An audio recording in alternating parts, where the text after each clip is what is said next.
Hey, I'm Monica. Welcome to The Art of Living Boldly. In this channel, we talk about the psychology, philosophy, and art of living boldly. In this video, I want to dive into one of the key ingredients or essential meta skills of connecting to your boldness, and that is growth mindset. I talked a little bit about this in the overview video where I went over the 3 ingredients that make up the recipe for living boldly. So you can check that out if you want, but I'm just gonna go ahead and get into growth mindset. Without a growth mindset, it is very hard, if not impossible, to live boldly. Without a growth mindset, you aren't even really open to change at all. So the level of boldness that you are currently at will be your level of boldness for indefinitely, because you don't have that essential belief that you can grow and change and improve. So growth mindset has got to be a part of the work you do if you want to connect to your boldness and live connected to it. Growth mindset really affects and impacts everything you do and believe about yourself and your own abilities. It greatly influences your willingness to try new things, to take on challenges, and also your relationship to making mistakes and failure. So what is a growth mindset? Like I mentioned in my recipe overview video, I believe the term originated with the psychologist Carol Dweck and her work, where she talks about how there are 2 different kinds of mindsets. There's the fixed mindset and then there's the growth mindset. And depending on which one you have, it greatly affects how willing you are to persist through difficulty and also your beliefs about yourself, your self-image. So if you have more of a fixed mindset, you believe that your abilities and your intelligence are unchangeable. They're basically permanent. You're stuck with whatever you got. Either you're smart or you're not. Either you're good at math or good at X, Y, and Z, or you're not. There's no room for improvement and learning in that kind of mindset. In contrast, people who have more of a growth mindset believe the opposite. They actually have confidence that they can learn and improve at any skill, and they even believe that their intelligence is something that they can change, that they have power to improve their intelligence and to get smarter. So naturally, when they approach challenges and tasks with that orientation, they're much more likely to actually get better and even to find challenges thrilling and fun. So when you learn about it, it sounds pretty obvious that you want to have more of a growth mindset, because having a fixed mindset is really a handicap that will hold you back and limit you. It's not just that you have a limiting belief about yourself, it's that it affects your behavior and your ability and your willingness to show up to meet different challenges in your life. Another thing about having a fixed mindset is that you tend to fear making mistakes because you view them as a threat to your sense of self. Your identity is at stake. Your worthiness as a person is on the line. So you tend to avoid any challenge or any situation that makes you feel out of your comfort zone. One thing I thought was really interesting from Carol Dweck's work is that the way that we are praised growing up actually has a profound impact on which mindset we develop. She found a correlation between praising someone for their ability. For example, if you are told growing up, you're so smart, so you're being praised for your ability. If you're told you're so good at writing, or you're so good at art, or you're so good at math, or whatever it might be, we would think that that would be a boost to our self-esteem, but actually sometimes it can lead to developing a fixed mindset, because you think, okay, I just have this trait, I just have this ability, and that's just part of me. Whereas when we are praised for our effort, or our hard work, or our perseverance, or how long we persisted in a task, that will lead more to a growth mindset, where we believe that there is an actual effect of our effort on the outcome. So we kind of start learning that putting in effort and working hard, even if we don't succeed, is actually just as valuable as just being inherently good at something from the start.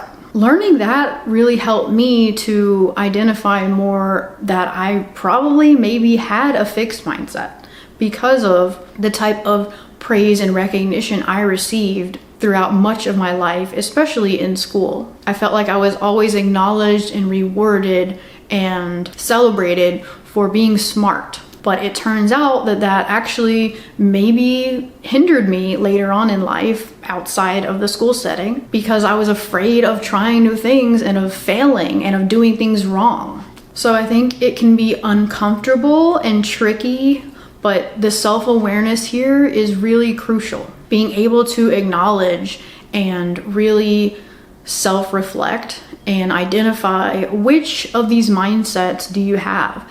And maybe you have more of a fixed mindset in one area of your life and more of a growth mindset in another.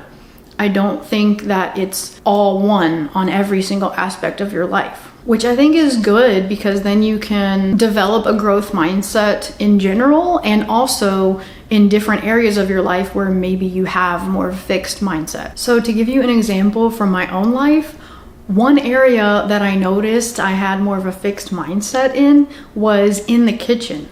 I would often tell myself or others that I can't cook or I don't like to cook. And because of that fixed mindset, I was afraid of doing something that I felt like I was bad at.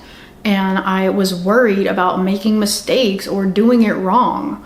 So that oftentimes prevented me from even getting in there and trying. Luckily, I met my husband, who is an amazing cook, and he helped me not only learn the skills that I was lacking, but also adjust the way I thought about cooking to have more of a growth mindset. One of the phrases that he taught me or would say to me is, "You can't F it up."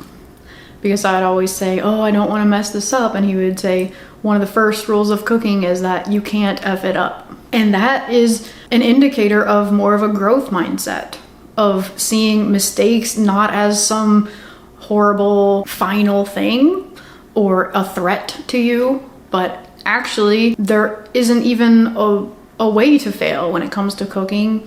Because as he taught me, if you do mess something up, you can always just turn it into a different dish. There's usually a way to make an adjustment and still come out with something edible and even good. So, like I said, you can have a different mindset in different areas of your life.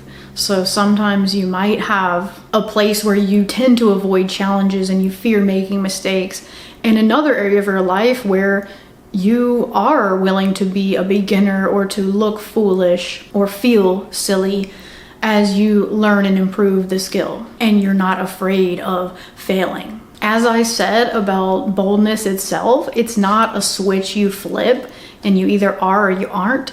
I think growth mindset is the same way. It's something that you can choose and you can continue to develop and practice. That's actually kind of the whole idea of it, is that if you have a growth mindset, things aren't fixed to you. They're not static. They are always evolving and changing. And that's a good thing that you actually welcome and embrace. A related idea to fixed mindset and something that can really be a barrier to developing a growth mindset and connecting to your boldness is perfectionism. When you put that expectation and that pressure on yourself to be perfect, do things perfectly, or to do things the right way, that can really hold you back from learning and growing and developing. It can keep you from facing your fears or taking on new challenges, because I think at the root of perfectionism is an insidious belief that we need to be perfect to be loved or to be safe. So really at the heart of perfectionism is a fear of not being enough, a fear that we are not enough, that we're not good enough. And when you're driven by that belief and that fear, how can you possibly live boldly when you're constantly needing to prove to yourself that you are good enough And the only way you can do that is by being perfect, which, let's be real, is impossible. It's unrealistic to expect ourselves to do everything right.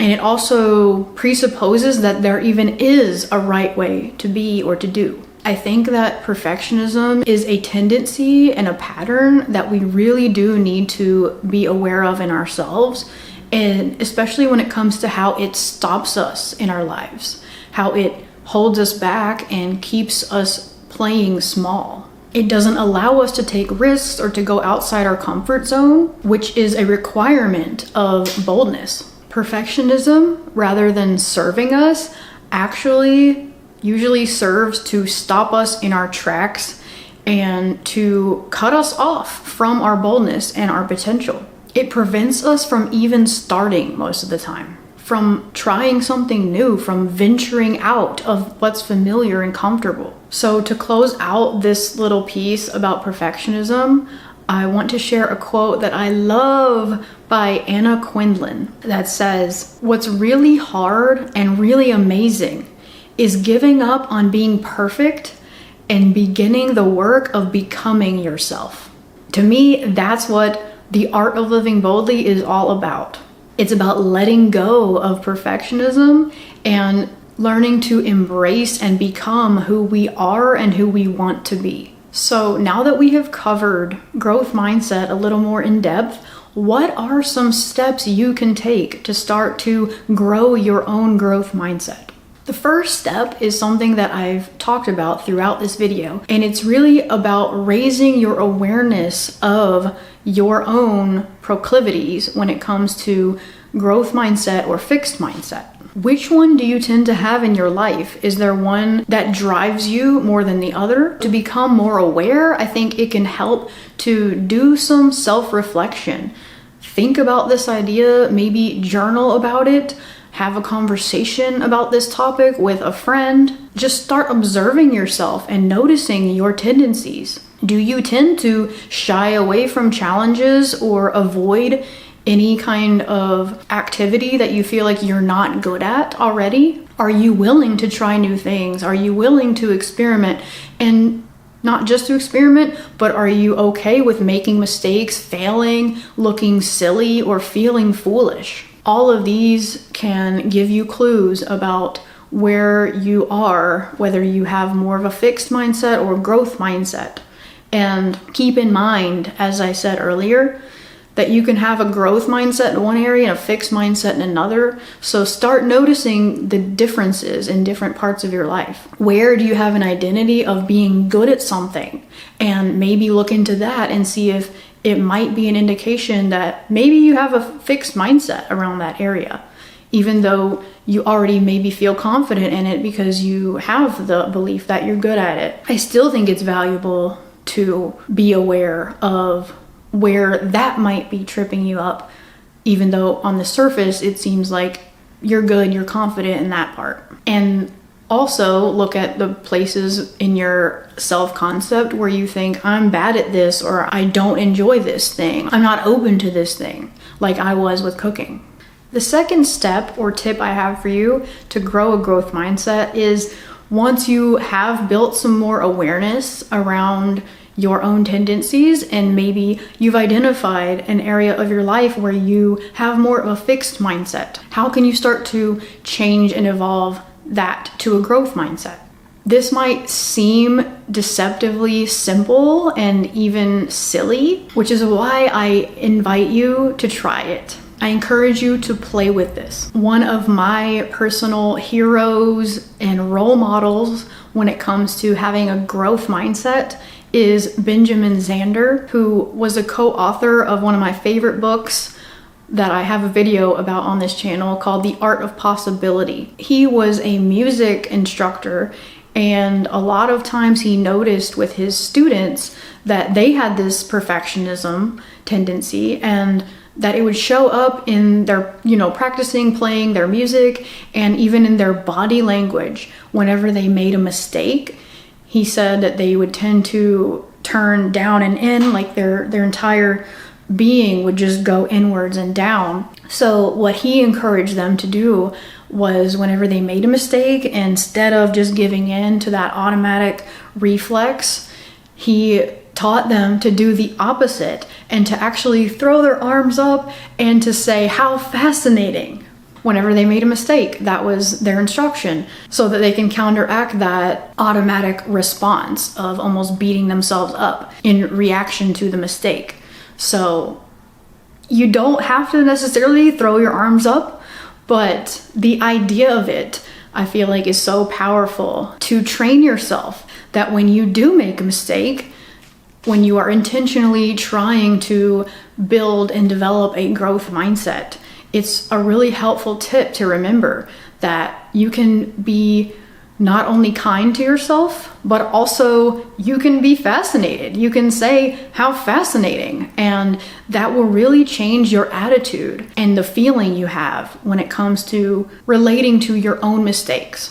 Instead of seeing them as a threat, you might actually see it as something to laugh about or even be fascinated by. So don't underestimate the power of this simple little tool that you can use in response to making a mistake. There actually is some science behind this as well, that when our brains encounter a certain stimulus, we can either respond with fear or with fascination. We can try to control the situation, or we can be curious. And that's why I think this tip is part of Ben Zander's genius, because it actually moves you from that fear response to more of a curious fascination response. So try it out before you just dismiss it. I dare you. So my third tip for you when it comes to growing a growth mindset is to lower the stakes, lower the expectations of yourself, and think about just doing what you can for now. So this tip is inspired by an anime that I really enjoyed called My Little Monster. And I'll just read you this little quote from it. One of the characters is trying to comfort and encourage another one who is more of a perfectionist, and she tends to be really self-conscious and shy in front of others. And she runs away in embarrassment after a failed social interaction. And he follows her, and then he gives her these words of wisdom. He said, "I'm no expert, but I think people mope when their expectations are too high. It's tiring when you always have to overachieve. Don't overdo it. Just work on achieving what you can."